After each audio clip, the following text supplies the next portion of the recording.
বন্ধুরা, যে গাছটি আপনারা দেখতে পাচ্ছেন এই গাছটি কিন্তু টগর গাছ। যে সময় আমি এই টগর গাছগুলি কেটেছিলাম, দুটো গাছ ছিল, একটা হচ্ছে মিনিয়েচার টগর আর একটা হচ্ছে বড় টগর, নর্মাল দেশি ভ্যারাইটি যে টগরগুলি হয়ে থাকে। তো এই গাছের যে ডাল কেটে দেওয়া হয়েছিল সেই সময় আমরা একটা ভিডিও দিয়েছিলাম 15 থেকে 20 দিন আগে। সেই সময় গাছের গোড়ায় শুধু খাবার বলতে আমরা এখানে গোবর সার ব্যবহার করেছিলাম, আর কোনো কিচ্ছু কিন্তু এখানে ব্যবহার করিনি। কিন্তু আজকের ডেটে এসে যখন গাছের পাতা বেরিয়েছে, গাছেরটাকে দেখতে এত সুন্দর লাগছে, এই সময় কিন্তু গাছটাকে আরো আকর্ষণীয় করে তুলতে হলে কিন্তু গাছে বেশ কিছু খাবার প্রয়োগ করতে হবে। এখন কি খাবার আমরা এখানে ব্যবহার করব সেই সমস্ত বিষয়ে জানতে হবে, তার সঙ্গে বাকি কি পরিচর্যা রয়েছে সে সমস্ত কিছু জানতে হবে। এই সমস্ত কিছু জানতে হলে কিন্তু আপনাকে পুরো ভিডিওটি স্কিপ না করে দেখতে হবে। তো চলুন শুরু করা যাক। প্রথম যে বিষয়টি নিয়ে কথা বলবো সেটা হচ্ছে গাছের ফার্টিলাইজার। এই সময় কিন্তু আপনাকে গাছে খাবার দিতে হবে।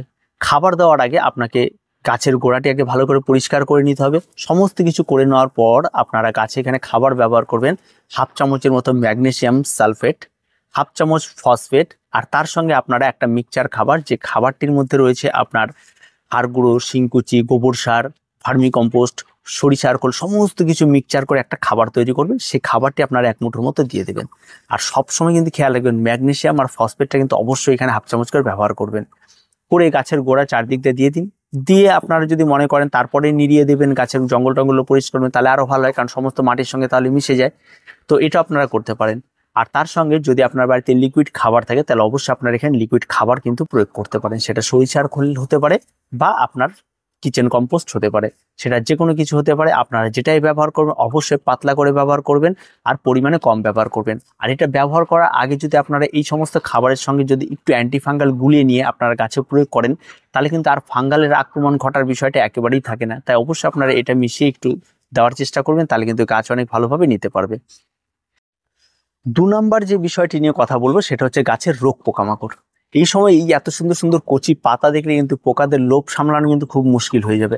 এই সময় গাছে যেটা আক্রমণ ঘটে সেটা হচ্ছে শুঁয়োপোকার আক্রমণ ঘটে, তার সঙ্গে সঙ্গে বিভিন্ন রকম মাছির আক্রমণ ঘটে, প্রচুর রকম চোষক পোকার আক্রমণ ঘটে, কাঁঠালের পোকার আক্রমণ ঘটে। এরকম প্রচুর ধরনের পোকার আক্রমণ কিন্তু এই সময় ঘটবে। আর তার সঙ্গে সঙ্গে কিন্তু পাল্লাতে কিন্তু ফাঙ্গালের ইনফেকশনে কিন্তু রেডি হয়ে থাকবে এই সময়। তার জন্য কিন্তু আপনাকে অবশ্যই গাছে পেস্টিসাইড এবং অ্যান্টিফাঙ্গাল স্প্রে করতে হবে। আপনারা এই সমস্ত এখানে পেস্টিসাইড হিসেবে সুপার কিলার ব্যবহার করতে পারেন কম দামের মধ্যে, আর আপনারা অ্যান্টিফাঙ্গাল হিসেবে সাব ব্যবহার করতে পারেন, খুব কম দামের মধ্যে এগুলি আপনারা পেয়ে যাবেন। আর যেটাই ব্যবহার করবেন বা যেটাই ক্রয় করবেন অবশ্যই এক্সপায়ার ডেট দেখে নেবেন, এবং তার সঙ্গে সঙ্গে 1 লিটার জলে কতটা মেশাতে হবে সেটা একটু আপনারা শুনে তারপরে গাছে স্প্রে করবেন। স্প্রে যখন করবেন তখন সমস্ত গাছে একদম নিচ থেকে উপর পর্যন্ত স্প্রে করে দেবেন। আর স্প্রে করার সময়টা হচ্ছে সূর্য ডোবার পরে এবং সূর্য ওঠার আগে আপনাকে স্প্রেটা করতে হবে। এটা কিন্তু অবশ্যই আপনাকে মনে করে এই স্প্রেগুলো কিন্তু করতে হবে। তাহলে কিন্তু আপনার গাছে কিন্তু আর কোনো রকম রোগ পোকামাকড় থাকবেন এবং পরবর্তীতে কিন্তু গাছে প্রচুর পরিমাণে ফুল পাবেন। 3 নম্বর যে বিষয়টি নিয়ে কথা বলবো সেটা হচ্ছে ওয়াটারিং। অবশ্যই একটা গুরুত্বপূর্ণ বিষয় ওয়াটারিং। এই ব্যাপারটা কিন্তু অবশ্যই আপনাদের মাথায় রাখতে হবে, কারণ এই সময় কিন্তু কড়া সূর্যালোক, তার সঙ্গে সঙ্গে কিন্তু গাছের জল, তো দুটোকে পাল্লা দিতে হবে। সকালবেলা জল দিয়ে বিকাল হতে হতেই কিন্তু মাঝে আরেকবার জল প্রয়োগ করতে হয়, শুকিয়ে যায়, ঘন্টায় ঘন্টায় জল প্রয়োগ করতে হচ্ছে, এইরকম সমস্যা তৈরি হয়ে যাচ্ছে। তার জন্য কিন্তু অবশ্যই আপনাকে, যেহেতু এই টবগুলি বড় আছে, একটু বেশি করে জল প্রয়োগ করতে হবে, যাতে জলটি সকাল থেকে বিকেল পর্যন্ত গাছে থেকে যায়। আবার বিকেলে জল প্রয়োগ করুন। এভাবে যদি আপনারা একটা পরিমাপ করে জল প্রতিদিন প্রয়োগ করেন, এটা আপনারা বারবার করে দিতে দিতে হ্যাবিট হয়ে যাবে। আজকে আমি 1 গ্লাস জল দিলাম, যদি দেখা যায় দুপুরের মধ্যে শুকিয়ে যাচ্ছে তাহলে আবার 1 গ্লাস দিয়ে দিলেন, তার মানে বুঝে গেলেন যে 2 গ্লাস জল দিলে হয়তো বেশি টাইম যাবে, আবার 2 গ্লাস জল পরের দিন ব্যবহার করলেন। এভাবে করে আপনারা যদি সর্বোচ্চ 1 লিটার জল আপনারা এখানে ব্যবহার করতে পারবেন প্রতিদিন। তার বেশি কিন্তু ব্যবহার করলে কিন্তু গাছ নষ্ট হয়ে যাওয়ার প্রবণতা থেকে যায়। তা আপনারা যদি মনে করেন 1 লিটার জল যদি সারাদিন চলে যায় তাহলে 1 লিটার জল ব্যবহার করুন, আর যদি হাফ লিটারে জ্বালে তাহলে হাফ লিটার জল ব্যবহার করুন। আর অবশ্যই পরের দিন আবার জল ব্যবহার করার সময় গোড়ার দিকে তাকিয়ে নেবেন যে গোড়ার মাটিটি শুকিয়ে আছে না চ্যাপচ্যাপে আছে, বা সেটা বুঝে শুনে আপনারা জলটা প্রয়োগ করবেন, কারণ জল কিন্তু খুব গুরুত্বপূর্ণ একটা ফ্যাক্টর এই সময়।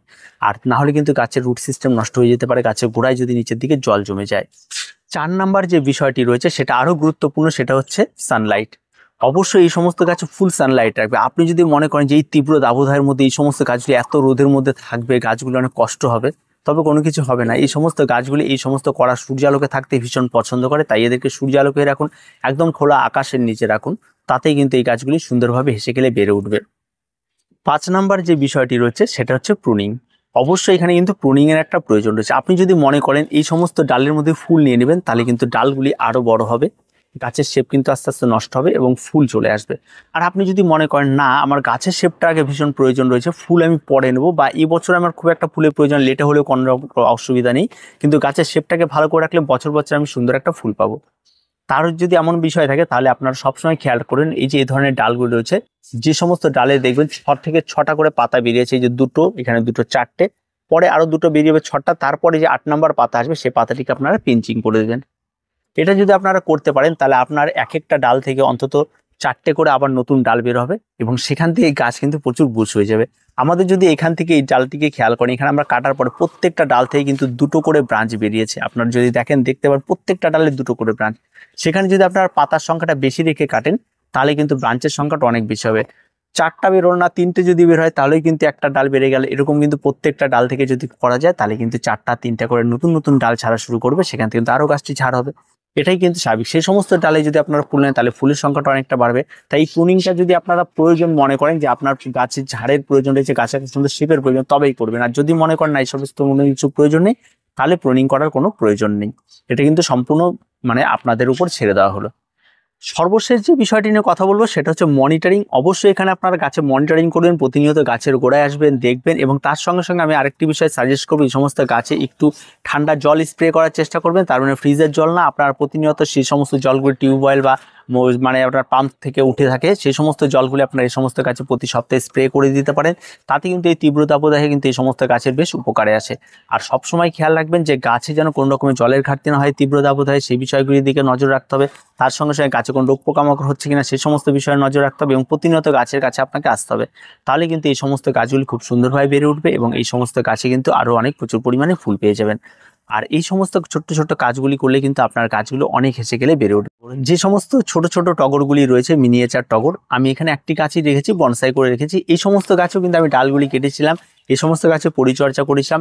এই সমস্ত গাছে যা যা পরিচর্যা করলাম ওই সমস্ত গাছেও কিন্তু একই পরিচর্যা আপনারা করবেন, আলাদা কোনো কিছু করবেন। আর দেখবেন ওই সমস্ত গাছগুলির শেপ আরও সুন্দর হবে, ওই সমস্ত গাছগুলি দেখতে আরও অনেক বেশি সুন্দর হবে। তাই অবশ্যই আপনারা প্রুনিং বা যা যা বলা হলো সেটা কিন্তু সব টগর গাছের ক্ষেত্রে আপনারা এটা অ্যাপ্লাই করবেন এবং সমস্ত কিছু ক্ষেত্রে কিন্তু এটা সুন্দর কাজ করবে।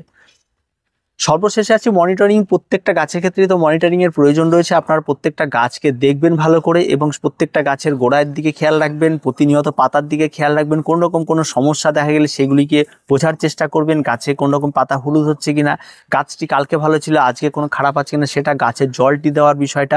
আর যেহেতু তীব্র দাবদাহ চলছে তার জন্য গাছের কিন্তু আপনাকে এই জিনিসগুলো খেয়াল রাখতে হবে। আর এই ছোট্ট ছোট্ট পরিচর্যার মাধ্যমে কিন্তু আপনার গাছে কিন্তু ফুলে ভরে উঠবে, হেসে খেলে গাছগুলি বেড়ে উঠবে এবং আপনার বাগানকে সাজিয়ে তুলবে। তো আর কিছু বলার নেই, ভিডিওটি আজকে এ পর্যন্তই। ভিডিওটি ভালো লাগলে অবশ্যই লাইক, শেয়ার এবং কমেন্ট করুন আর আমাদের চ্যানেলটিকে অবশ্যই সাবস্ক্রাইব করুন।